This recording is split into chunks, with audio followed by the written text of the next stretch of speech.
Welcome back, 8:44. In today's College 101, we're taking a closer look at what students need once college gets back in session this fall. And whether you're paying for books, classes, or a back-to-school wardrobe, you will want to budget for some savvy financial planning and credit management.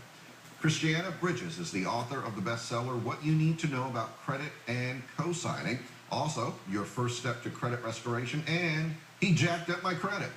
She joins us now in our studio. Chris, thank you for being here. Thank you very much for having me. This most recent book is part of a series, and there's another one coming out later this fall. Absolutely. What you need to know about credit and bankruptcy.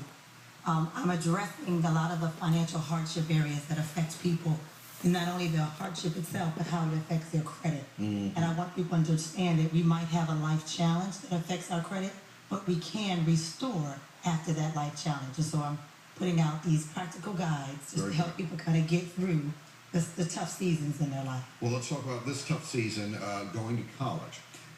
It presents many opportunities, but it also presents some dangers in terms of how you handle your finances, not falling into great debt, and that kind of thing. And that's something that more and more students are doing, going into debt. Absolutely. You know, unfortunately, the numbers are rising. 38% of college students have to come out of school because of financial hardships. And what I found is 84% of those students say if they had had any type of financial education before they got to school, it would have been more valuable for them to know how to manage their debt. So we're sending our kids to school with really no education or information about how to manage their finances.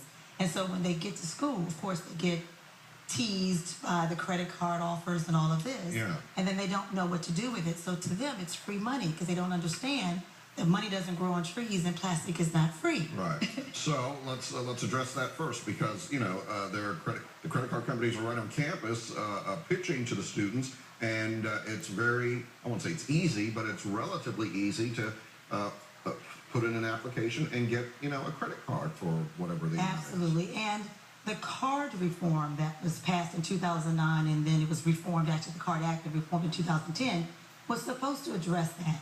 It basically said now that students have to prove that they have the right income, or they have to have a cosigner if they're under 21. The problem is, just like anything, we pass great law, but it takes a bit for things to get implemented, and there is always workarounds, right? So most college students on campus, as a freshman their first week, they don't have a job. Right. And so we know that that's, unfortunately though, they are still solicited.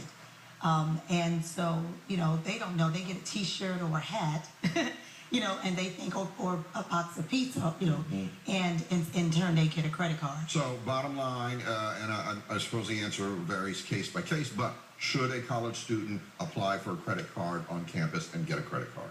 My answer would be no, unless they've already had information and education before they got to campus. And that raises me, I think parents, quite frankly, should be preparing for college at birth as far as putting money aside for savings. But during high school time is when you start to teach your children about financial management and introducing them to credit management. So when they get to school, first of all, they may have already started establishing credit to be an authorized user or some other type of strategy. But most importantly, when they get confronted with that credit card offer, they have the open dialogue to come back and talk with their parents about it, because unfortunately most kids will accept the credit card offer, run out and treat everyone to dinner, right, and run up a bunch of debt, and then they don't communicate with their parents until it's too late. Some parents, I've heard about some parents giving their kids, as they go to college, a debit card because they feel, well, at least I can manage the amount of money that's available and all that kind of thing.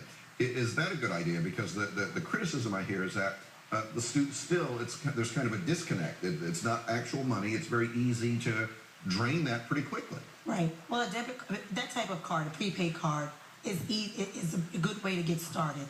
It doesn't help them build credit, though, so that's a different conversation. Sure.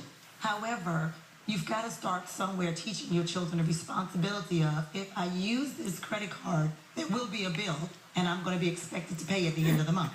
And that'll, of course, carry them into good financial and credit management as they become adults.